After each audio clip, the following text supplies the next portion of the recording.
Olá, sejam muito bem-vindos ao Gente que Fala, aqui ao vivaço pela Rádio Trianon 740 AM de São Paulo, pela Rádio Universal 810 AM de Santos, do meio-dia às 13 horas, e também pela tvetica.com.br e pela tvexito.com.br, com reprises nessas duas TVs, que são sites, né, TV e internet, sempre às 18h10 e também às 6h10 da manhã. Baixe nosso aplicativo e participe das 12 às 13 horas também pelo telefone 11 5081 3782. Muito bem, nós estamos aqui por hora apresentando esse programa, esperando a nossa querida Liliane Ventura chegar.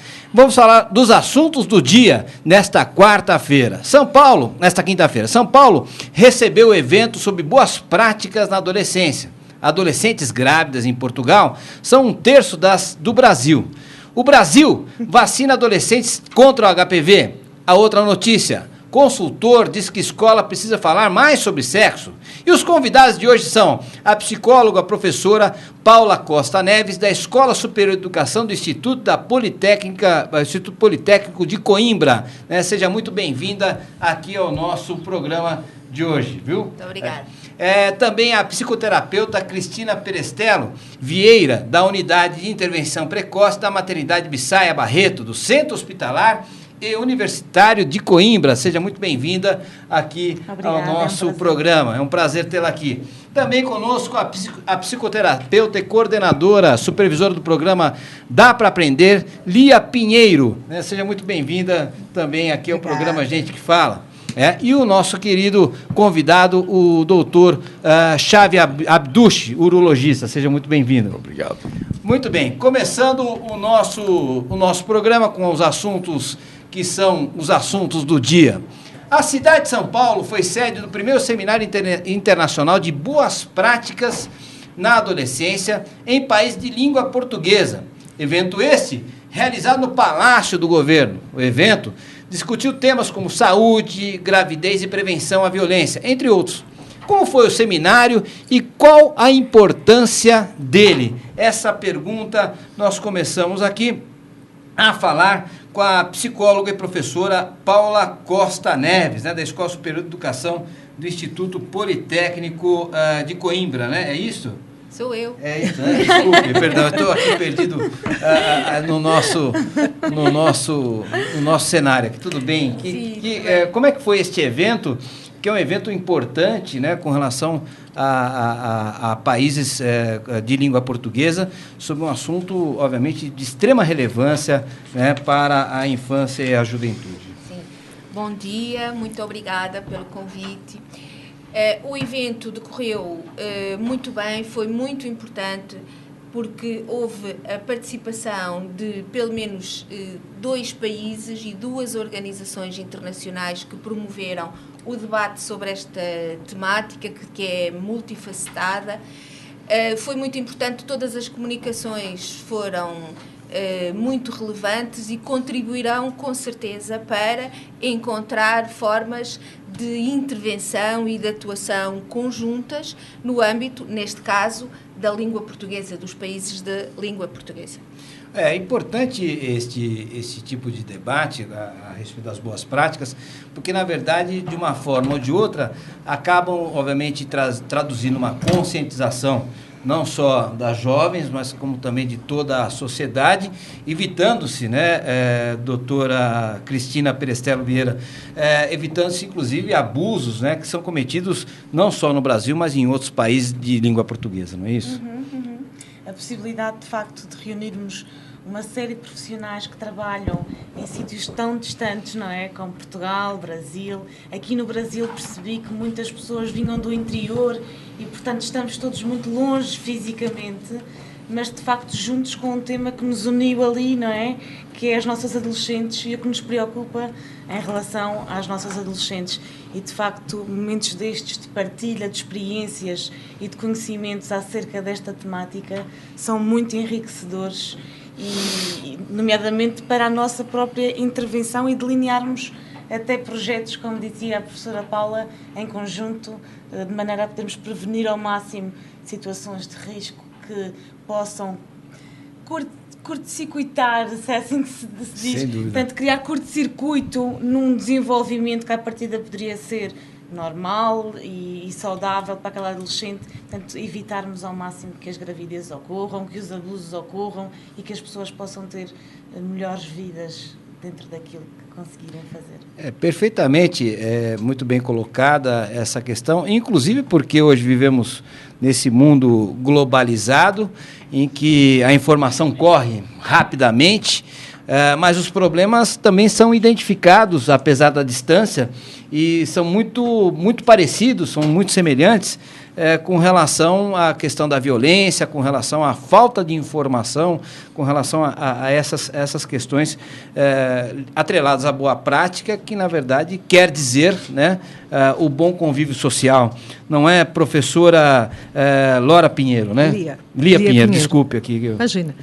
Sim, de uma relevância ímpar, a oportunidade das trocas que serão efetuadas com certeza, e toda essa iniciativa da doutora Albertina Duarte Takeuchi, a coordenadora do Programa de Saúde do Adolescente, que, em conjunto com a Organização Pan-Americana de Saúde, nos proporcionou essa oportunidade de termos contato com as professoras, com a professora e com a psicóloga de Portugal e com outros profissionais também da área presente, abrilhantando e tornando-nos mais capacitados no trabalho que desenvolvemos com os adolescentes. Que bacana.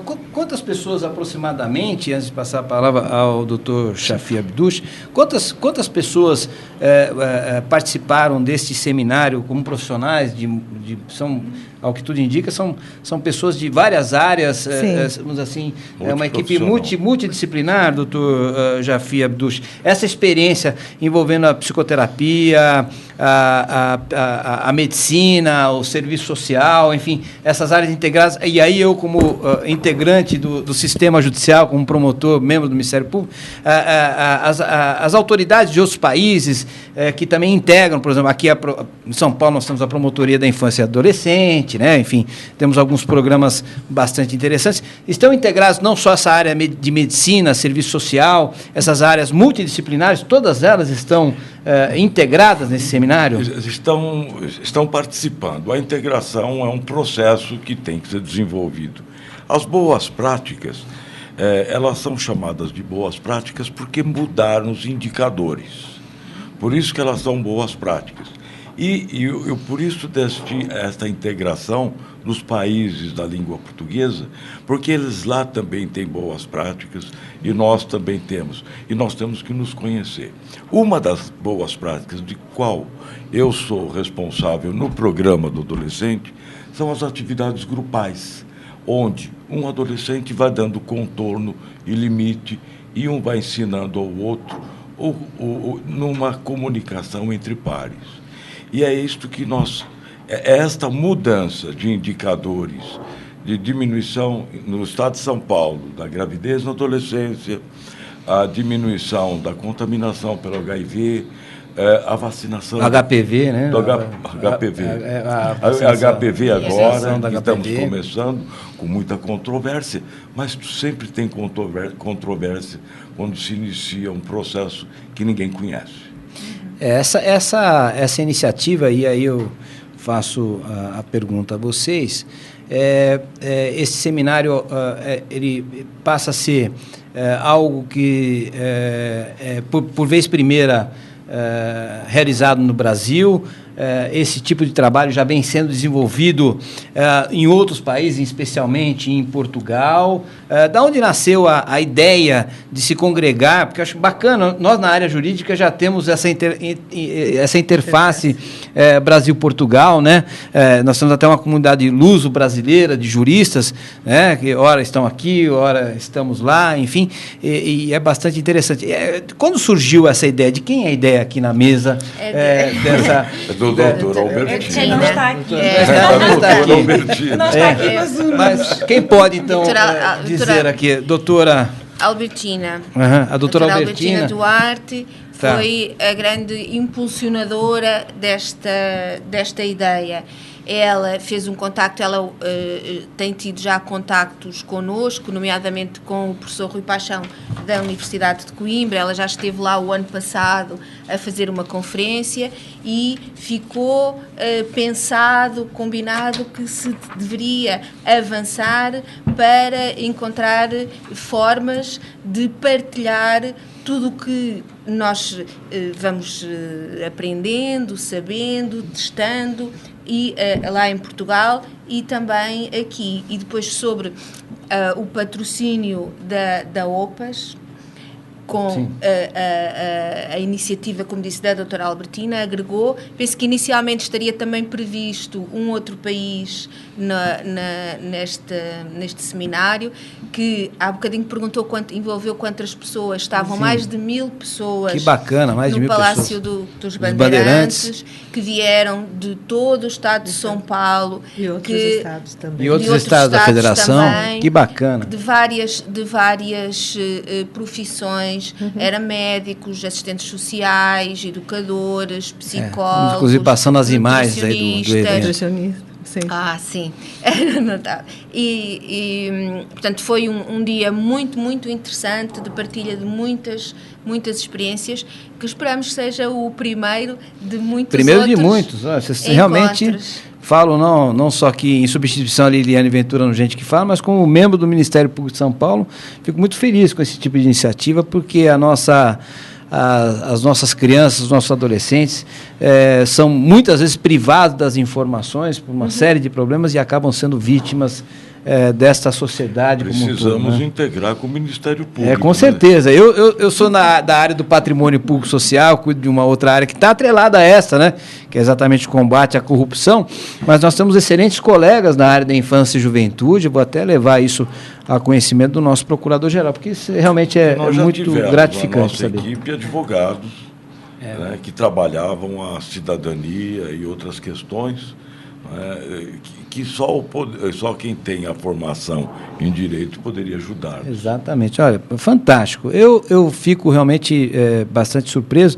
E uma outra questão aqui, uma curiosidade, né, ainda desenvolvendo este tema, né?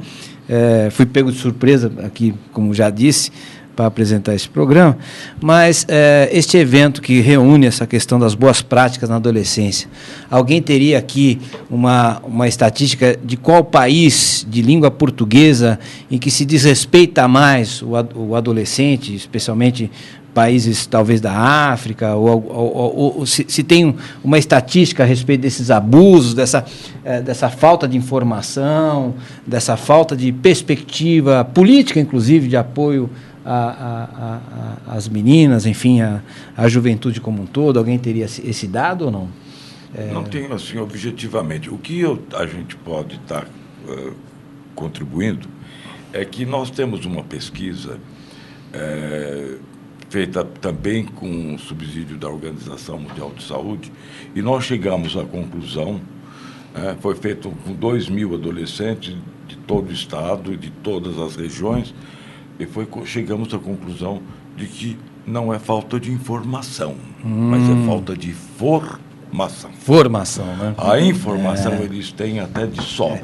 E, aliás, hoje com o Dr. Google, né, com a internet e todas essas coisas em mãos, né?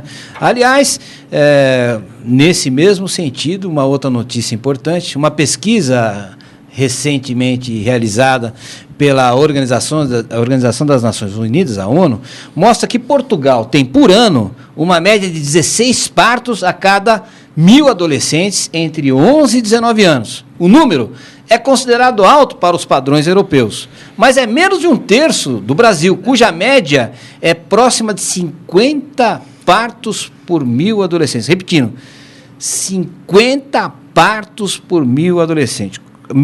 Começo aqui essa discussão com o nosso querido doutor Shafi Abduch. O que o senhor tem a dizer a respeito disso?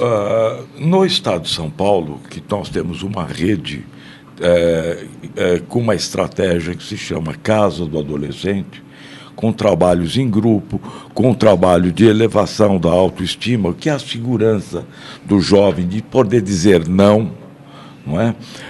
Agora, não sem um preservativo, não. Nós conseguimos, nos últimos 10 anos, diminuir 30% de 150 mil adolescentes que engravidaram, descer para 95 mil. Então, são práticas que a gente trabalha com a formação, que a camisinha parte da mão para o lugar certo. Não é? Sem dúvida. Agora, no Brasil, tem aumentado. Né? Agora, tem questões culturais, tem a questão da escolaridade, da qualidade da escola, as mudanças de comportamento, que nos últimos 20 anos o verbo ficar mudou de significado. Ficar. Portugal também mudou de significado. Como é que se fala em Portugal? Ficar. Antigamente namorar. Era namorar, né? Okay. Também tem mudado. Tem alguma gíria lá? Não? Também tem mudado em Portugal. Mudado, que beleza. Agora lembro-me agora de repente, veio-me à memória um paciente meu que falava: minha namorada, não, agora não se diz namorada. A minha menina. Como, de facto, estas questões tão importantes e que refletem a ligação e o nível deste vínculo e deste compromisso estão a mudar. No sentido de haver cada vez menos compromisso afetivo, não é? O ficar não tem projeto. Ficar não tem. É uma experimentação. É uma experimentação um constante. Uma experimentação sem responder por ela. Mas eu acho que a gente observa pode falar, Lia. É um ficar momentâneo, ficar momentâneo. Então, como um cliente me disse outro dia, você não sabe, ele me dispensou pelo WhatsApp, acabou. O namoro virtual hoje também, né? Quer dizer, as pessoas se conhecem de maneira... Agora, uma preocupação com relação a esse tema, né? Que obviamente acaba nos assustando, né? Pelo número de partos realizados em adolescentes, muitas, por vezes, ou regra geral, são gestações não desejadas, mas decorrentes desse ficar, desse momento tão típico da adolescência, né? Onde os hormônios estão a todo vapor. A questão que me parece que seria fundamental para chamar esse debate seriam grupos religiosos, como, por exemplo, a Igreja Católica, né? Não sei se lá em Portugal, como aqui, né, a resistência é enorme, especialmente falando da questão da adolescência, da questão da prevenção do HIV, do HPV e outras doenças sexualmente transmissíveis, e a própria Igreja diz que o uso do preservativo não pode ser utilizado, e, obviamente, pregando de maneira bastante incoerente com o século XXI, de que as pessoas menores de idade não realizam atos sexuais. O que a senhora acha disso? Se em Portugal, pelo menos, a possibilidade desse movimento, porque é um país extremamente católico, não é? Sim, é um país que tem muitas pessoas católicas. Mas nós, por exemplo, temos já em Portugal uma lei de educação sexual nas escolas. Neste momento já é obrigatório nas escolas portuguesas haver educação sexual. Desde o ano 2000 que houve um acordo entre o Ministério da Saúde e o Ministério da Educação sobre a necessidade e os princípios que se deviam reger a educação sexual. Mas a partir do ano de 2009 passou a ser lei mesmo, e as crianças desde os 6 anos até aos 12 têm que ter, pelo menos durante o ano, 6 horas de temáticas relacionadas com educação sexual. Educação sexual. Depois, a partir dos 13 anos até aos 18, já têm que ter anualmente 12 horas na escola, integrado nos currículos. Depois, mais à frente, poderemos falar mais em pormenor, mas está já assumido que a escola tem também um papel importante, fundamental, na né? formação dos jovens, e que não pode descurar essa sua vertente do desenvolvimento, e, portanto, está incluído no currículo normal das escolas. fantástico. Inclusive, a professora Lia Pinheiro, né, que é coordenadora e supervisora de um programa... Dá para atender. Dá para atender. Né? É importante essa integração. Família, né, como berço, né, de toda a sociedade, a própria sociedade e a escola integradas. Que, ultimamente, o que a gente percebe é que, na verdade, são instituições, primeiro, que estão aqui, pelo menos no Brasil, em extinção, né, e elas não se comunicam entre si, não é? Sim. Tanto que essa é uma das propostas do nosso trabalho, enquanto equipe multiprofissional na casa do adolescente, de nós podermos desenvolver ou reintegrar pedacinhos que estão separados. Então, o trabalho que nós oferecemos enquanto plantão, um plantão dos sentimentos, visa, literalmente, você poder trabalhar o adolescente que traz uma queixa e, consequentemente, seus acompanhantes. E porque não dá para você trabalhar o adolescente separado, sem dúvida, da família. Né? É isso mesmo. Então, a gente procura integrar e com a equipe multiprofissional que nós temos como suporte na melhoria, no desenvolvimento, no aperfeiçoamento da autoestima, que os adolescentes muitas vezes se encontram meio... eles, na verdade, mexidos, né? E eles normalmente não se... Os vasos comunicantes na própria família são bastante complicados, né? Sim, bastante. Muito bem. 36 mil postos de saúde do país estão vacinando meninas de 11 a 13 anos contra o HPV. O vírus, que é uma das principais causas do câncer do colo de útero, a vacinação acaba neste mês. E a meta é atingir 80% do público-alvo, de 5,2 milhões de meninas, ou seja, 5 milhões e 200 mil meninas, né, em todo o país. A medida é polêmica, porque muitos pais consideram a vacinação um incentivo à atividade sexual. Antes de falar sobre esse assunto, vamos assistir a campanha da vacinação do Ministério da Saúde. Vamos lá. Artista estudiosa, tímida ou divertida, atrapalhada, indecisa, ou que sabe o que quer da vida. Cada menina é de um jeito, mas todas precisam de proteção pra se proteger do HPV. Não perca a vacinação. Meninas de 11 a 13 anos devem se vacinar contra o HPV para ajudar na prevenção do câncer do colo de útero. Fique atenta ao período de vacinação da escola ou procure uma unidade de saúde. Ministério da Saúde, Governo Federal. Muito bem, é um assunto realmente sobre o aspecto familiar, sobre o aspecto da educação. Eu não tenho filhas, eu tenho filhos, um de 17, um de 8 e outro de 2 anos, uma escadinha, né, meio irregular. Mas eu conheço muitos casais, enfim, que evitam, né, a conversa a respeito do assunto de sexualidade, né, Lia Pinheiro? Esse é um problema bastante delicado. Há uma resistência enorme por parte dos pais em levar a vacinar. Vou te levar para vacinar e tem que explicar qual que é a vacina, né, ou não? Sim, tem que ser explicado qual a razão.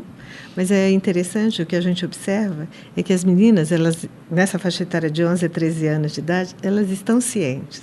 E muitas vezes elas chegam para a mãe e pedem: vamos, quero ir, preciso, minha colega tomou, minha outra colega tomou, e como é que eu vou ficar sem tomar?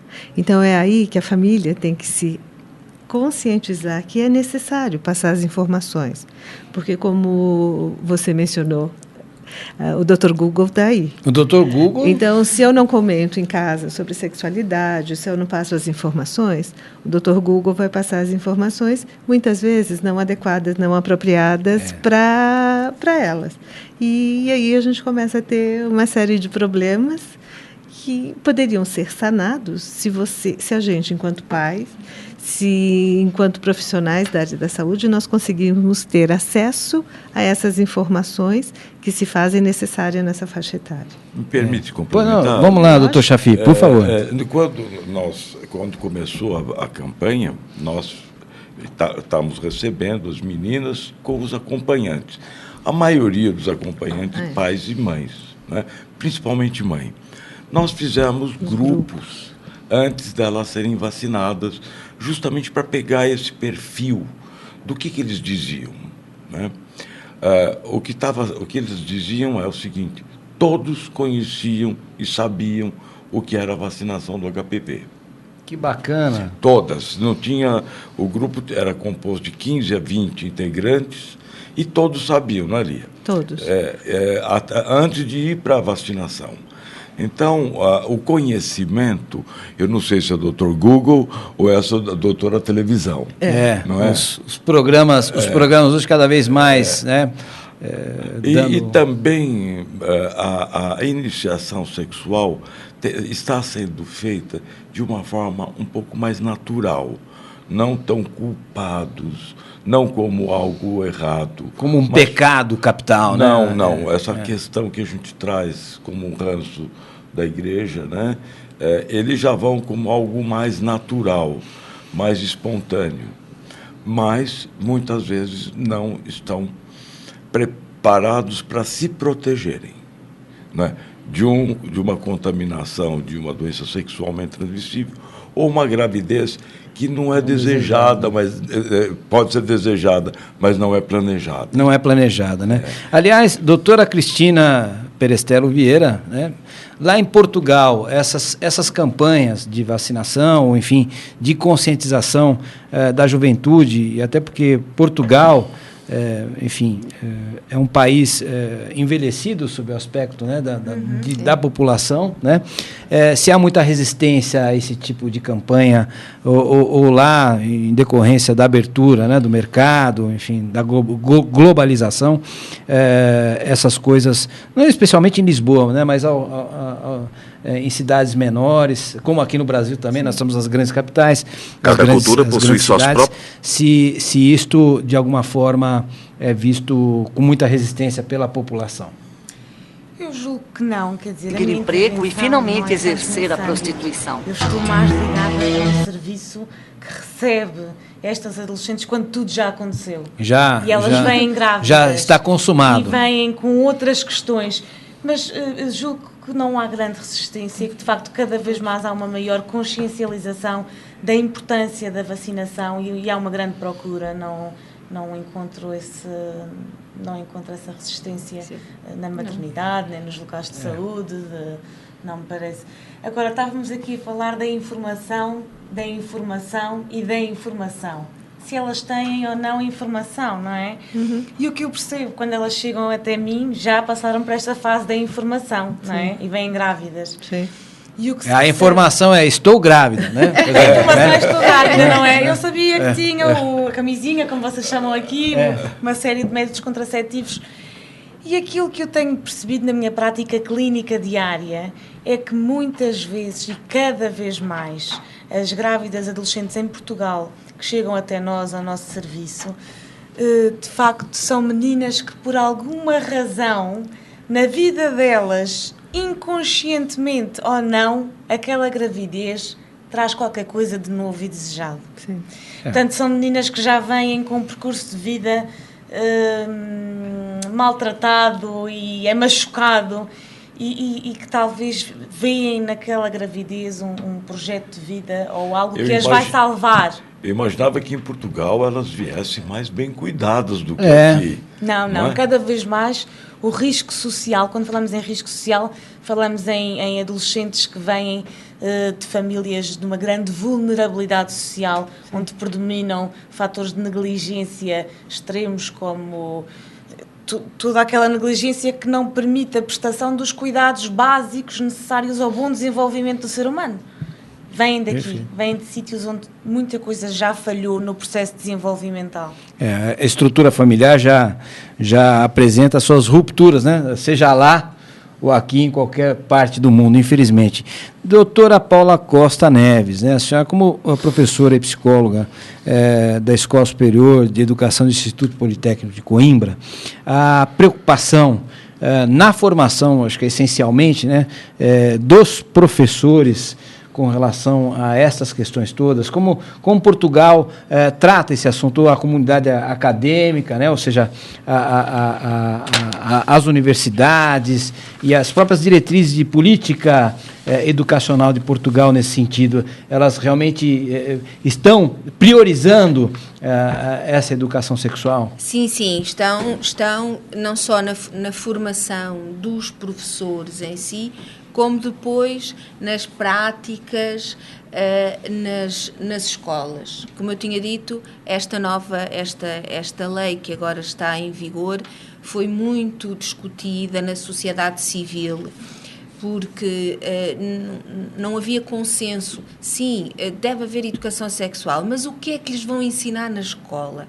Eu não quero que a minha filha, que tem 12 ou 13 anos, lhes vão ensinar métodos anticoncepcionais, porque eu não quero que ela inicie a sexualidade nesta idade. E se a escola lhe vai dizer, é assim, podes prevenir a gravidez assim, parece que estamos a estimular o início da sexualidade. E, portanto, foi muito debatido na sociedade civil. As famílias colocaram, as associações de pais colocaram algumas questões relativamente ao conteúdo dessa educação sexual. O que é que lhes vão dizer? Em que idade é que lhes vão falar disto ou falar daquilo? Porque achavam, algumas associações e pais que se sentiam representados, consideravam que era uma temática que tinha subjacente um conjunto de valores que devia ser a família a decidir que valores sobre essa temática é que queria passar aos seus filhos. E não devia ser o Estado a substituir a família, porque as famílias têm os seus próprios valores. Falamos até a questão religiosa, como abordou há bocado, e, portanto, foi um bocadinho discutida. Mas penso que neste momento há um consenso, até porque já saiu a lei. Já está em vigor desde 2009 e, enfim, neste momento não tem havido grande contestação, pelo contrário. Portanto, tem havido uma aceitação generalizada. Perfeitamente. Aliás, muitos casais adolescentes brasileiros deixam de usar camisinha por uma série de receios, que vão desde o ato de entrar numa farmácia para comprar a camisinha, até como não saber, né, até como não ter a noção correta de como utilizá-la, né? E principalmente pelo medo de não magoar o parceiro ou por não confiar nele, não se consulta, né? Vamos assistir uma campanha muito interessante de estímulo ao uso da camisinha. Vamos lá, produção.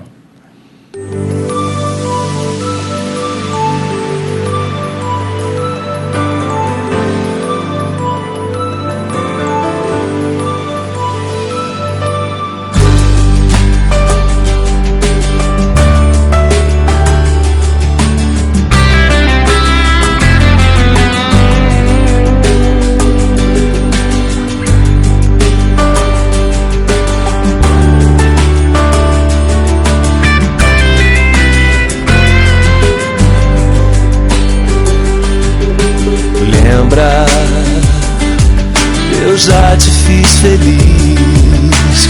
Por um tempo eu sei você me quis. Lembra, eu fiquei na sua cabeça e quero voltar. Por favor, nunca me esqueça. Lembra quando me descobriu?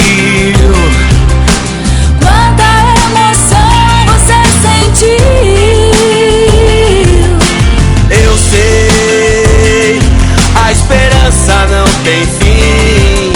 Eu quero estar, eu vou estar, e você vai lembrar de mim. Não abandone quem só quer te ver feliz. Não arrisque mais viver assim. Só com você eu sei que sou feliz também. Sou camisinha, baby, lembra de mim. Não abandone quem só quer te ver feliz.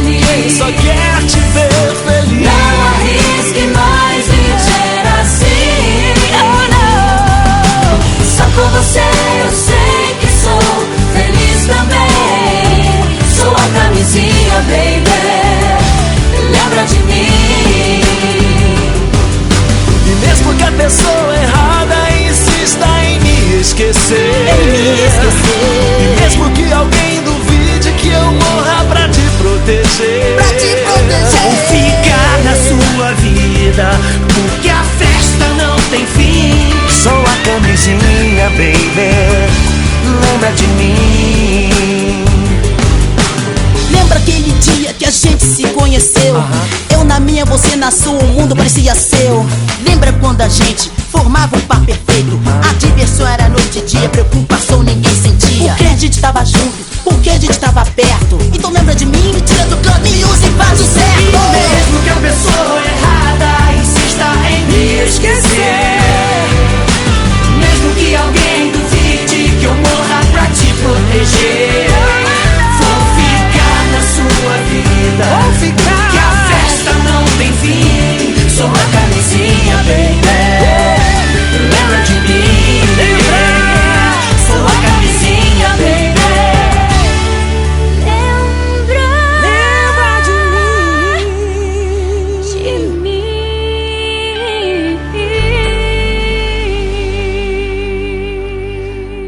Aí, belíssima campanha aí com grandes artistas, né, famosos aqui no Brasil. E aqui essa questão, né, da camisinha, do preservativo, né? Aqui é assim.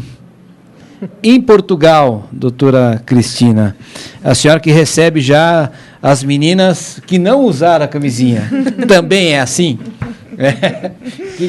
O que a senhora tem a dizer? Em Portugal também houve todo um desenvolvimento em termos da lei do planeamento familiar, que veio permitir, portanto, aos centros de saúde, que são os nossos cuidados primários, cuidados de saúde primários, portanto, o adolescente tem direito a consultas de planeamento familiar gratuitas, onde pode ter toda a informação sobre a contracepção e levar contraceptivos com ele. Eu sou um bocadinho reticente ao pensar que tudo isto acontece porque ninguém sabe que existem preservativos.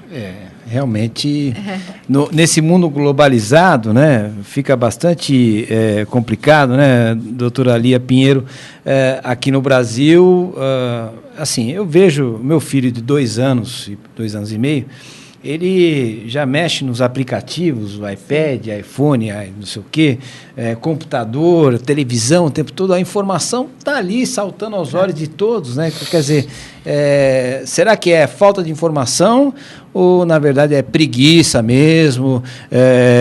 A pessoa não passa na farmácia, enfim, porque, enfim, não quer. O que a senhora tem a dizer a respeito disso, que a senhora lida também com esse programa que dá para aprender? Dá para aprender a usar a camisinha? Dá para atender, sim. Dá para atender? Atendendo, dá para aprender. Dá para atender? Sim.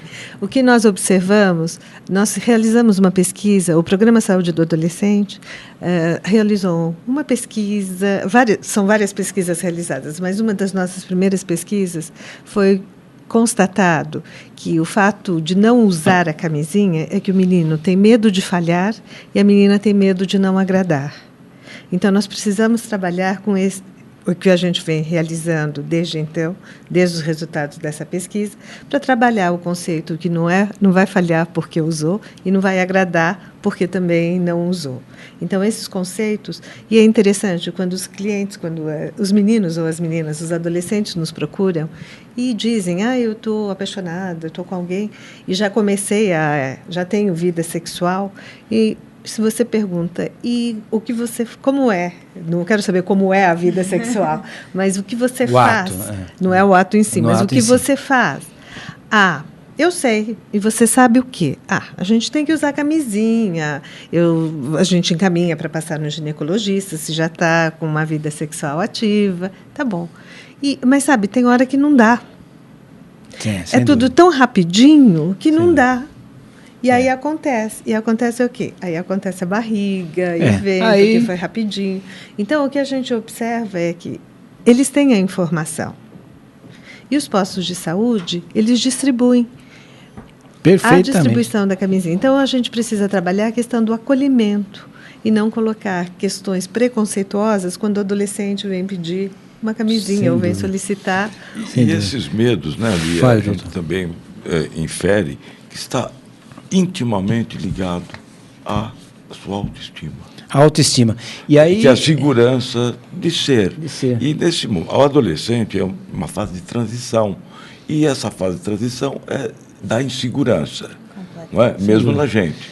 Nessa questão da insegurança, e aí, obviamente, mais do que uma educação sexual propriamente dita, é a formação do ser humano. Eu não sei lá em Portugal, doutora Paula Costa Neves, que é essa educação sexual que se dá na escola, não só a questão de como funciona o órgão genital da mulher, do homem, como é que se dá essa relação, as doenças, a fisiologia, mas né? a parte espiritual, a parte emocional, ela também tem que ser muito abordada, ou não, né? Sim, claro, sim, né? Tem componentes da educação sexual que têm a ver com as atitudes e os afetos, as relações com os colegas, a compreensão do seu próprio desenvolvimento, a compreensão do relacionamento entre os adolescentes em si, e, portanto, essa é uma tarefa dos professores. Por isso é que a educação sexual é integrada dentro dos currículos... Multidisciplinar. Sim, multidisciplinar. Todos os professores estão envolvidos. Não é um aspecto que tenha apenas a ver com informação, que vem a enfermeira do centro de saúde explicar tudo. Não, tem a ver com o desenvolvimento, com os afetos. Por isso é que todos os professores estão implicados nesse apoio ao desenvolvimento dos afetos. Porque complementando, tem uma questão interessante em relação ao processo do desenvolvimento na adolescência. O que a gente observa é que o adolescente, ele pensa que nada vai acontecer com ele. Só com o vizinho, né? Ele tem essa sensação, tudo ele pode, tudo. Então, é só o vizinho que acontece. Não preciso fazer nada que isso. E aí a gente também lida com essa busca, essa crise da identidade, porque ele está o tempo todo questionando quem sou eu. Então, ele recebe mensagens dúbias. Os pais pedem para ele fazer coisas que ele se porta, ou exigem coisas como se ele fosse adulto, e na hora que ele quer fazer alguma coisa dentro do processo do ser adolescente, não, você não pode porque você é criança. Então, quais são as mensagens também que estão sendo passadas nesse processo de desenvolvimento, de formação, do vir a ser adolescente? Maravilha. É o seguinte, vamos continuando aqui ao vivaço pela Rádio Trianon, 740 kHz, pela tvs.com.br, pela TV Ética também.com.br e também pela Rádio de Santos, a 810, a Rádio Universal de Santos, 810 AM. Agora, por telefone, vamos falar com a Zilka Fialho da Silva, supervisora de marketing e eventos da Associação de Funcionários Públicos do Estado de São Paulo, a FEPESP. Zilka, mais uma vez, como vai ser essa campanha, bom dia, mais essa campanha em prol do associado, né? Qual o intuito da campanha denominada Campanha da Boa Visão? Bom dia, Zilka. Bom dia, Blas. Bom dia aos debatedores e ouvintes do Gente que Fala. Como já disse no outro boletim da FEPESP, muitas ações são realizadas simultaneamente por nossas coordenadorias. E hoje destacamos a campanha da Boa Visão, organizada pela Coordenadoria Social. Bacana. Aliás, qual o objetivo da campanha da Boa Visão, Zilka? Olha, a campanha, que será realizada entre os dias 7 e 17 de abril, tem o intuito de informar ao associado, através do exame profissional, sobre possíveis problemas com a sua visão. É importante que todos saibam que, em alguns casos, a pessoa nem percebe um problema. Portanto, vale a pena fazer o teste, mesmo em casos que a pessoa não tenha nenhum sintoma aparente. Bacana. E o que o associado, inclusive eu sou associado também da FEPESP, o que o associado deve fazer para participar da campanha Boa Visão? Olha, para ter direito à análise, para participar da campanha, o associado deve fazer uma doação de 2 quilos de alimentos não perecíveis, com exceção do sal e açúcar. Os produtos eles serão revertidos para instituições assistenciais. E eu ressalto que o exame ele só será realizado mediante agendamento prévio com a Coordenadoria Social. Muito bem. E como podemos obter mais informações sobre a campanha Boa Visão e agendar o seu horário, hein, Zilka? O associado ele encontra todas as informações no site da FEPESP, que é o www.afepesp.org.br, e pelos telefones 11 3293 9572 ou 9573. Também pessoalmente na nossa Coordenadoria Social, que fica na Venceslau Braz 206, aqui na Praça da Sé, em São Paulo. O agendamento ele pode ser feito tanto por telefone quanto pessoalmente. Muito bem, mais uma vez, muito obrigado, Zilka Fialho da Silva, supervisora de marketing e eventos da AFEPESP. Tenha um bom dia e muito obrigado pela participação. Eu que agradeço. Vamos lá, então, a um pequeno intervalo e voltamos já já com Gente que Fala. TV Êxito nas redes sociais. Siga no Twitter e curta nossa página no Facebook. Saiba primeiro o que acontece na nossa programação. Vídeos, fotos, notícias e bastidores. TV Êxito, a sua TV na web. Olá, o programa Rosana Bene e Amigos recebe muitas personalidades. Inclusive, você vai saber de vidas. Vidas da área artística, social, política e empresarial. Número 4. Você foi logo no 4. Você vai saber também como ser feliz, equilibrando sua vida mental, espiritual e física.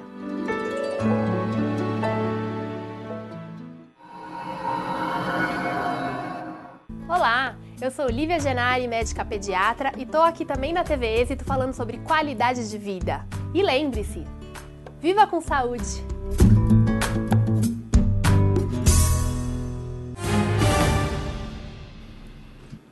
Olá, estamos de volta aqui com o programa Gente que Fala, ao vivaço, pela Rádio Trianon 740 AM de São Paulo, também pela Rádio Universal 810 AM de Santos, pela tvexito.com.br e pela tvetica.com.br. E também estamos esperando aí, daqui a pouquinho vão ter a participação do nosso ouvinte, através do telefone 5081-3782, repetindo, 5081-3782. Voltando aos assuntos importantes aqui com essa bancada tão ilustre de hoje. A iniciação sexual tem acontecido mais cedo, assim como o primeiro beijo.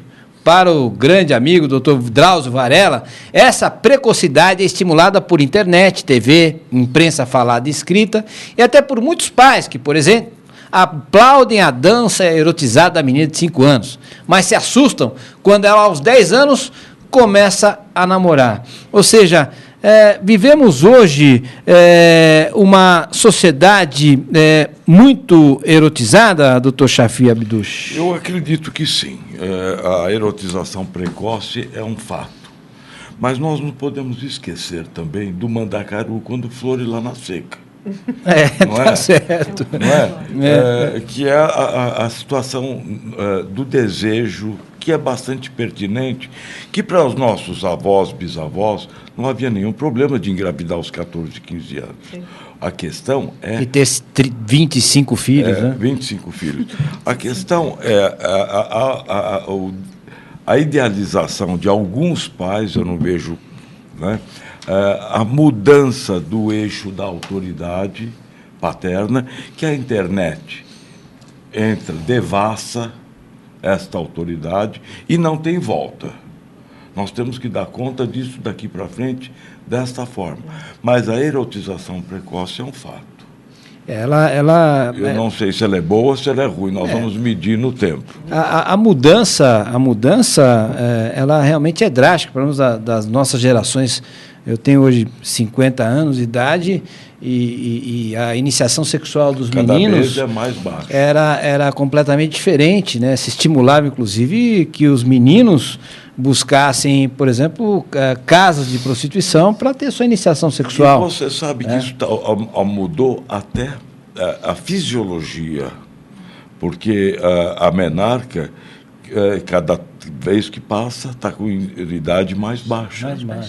Não é? Sempre a gente vai encontrando, era aos 13, depois passou para 12 e pouco, 12, agora é 11.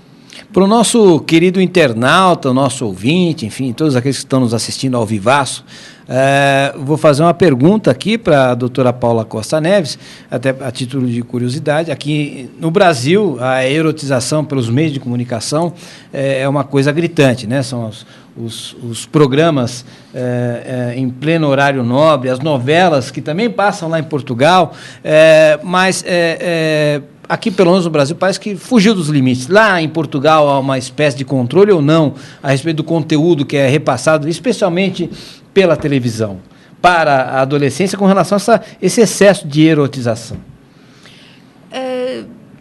Acho que há algum controlo, mas, por exemplo, as novelas são integrais, passadas integralmente em horário nobre.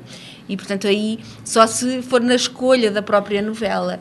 Mas não sei se haverá, assim, tanto controlo como isso. Acho que não. Não há assim, um controle efetivo, né? Até porque o controle efetivo poderia representar também a censura, né? O que é extremamente perigoso. Quer dizer, não há desregulamentação. Sim. Existe a regulamentação. Há programas que não podem passar antes das 11 da noite. Isso existe. Mas as próprias novelas são muito erotizadas. Aí passam no horário nobre, passam à hora de jantar. E aí acho que não há assim tanto controle como isso. Fica bastante complicado. Essa é uma situação que, obviamente, em pleno século XXI, a mudança dessa informação, da formação e do excesso de erotização das meninas e dos meninos, né? E aí uma pergunta, uma curiosidade com a doutora Cristina Perestelo Vieira. Quando vocês recebem essas adolescentes grávidas, né?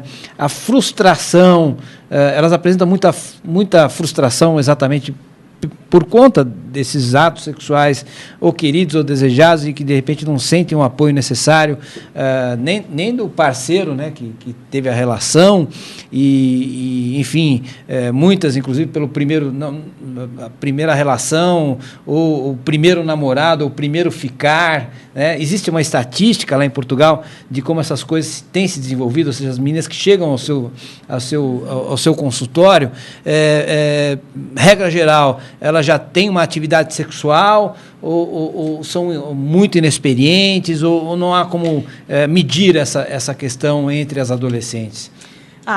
Portanto, de facto, em Portugal a gravidez precoce em idades muito precoces não é o mais típico, apesar de ter havido um aumento de gravidezes em idades mais precoces nos últimos anos, comparativamente com os anos 70.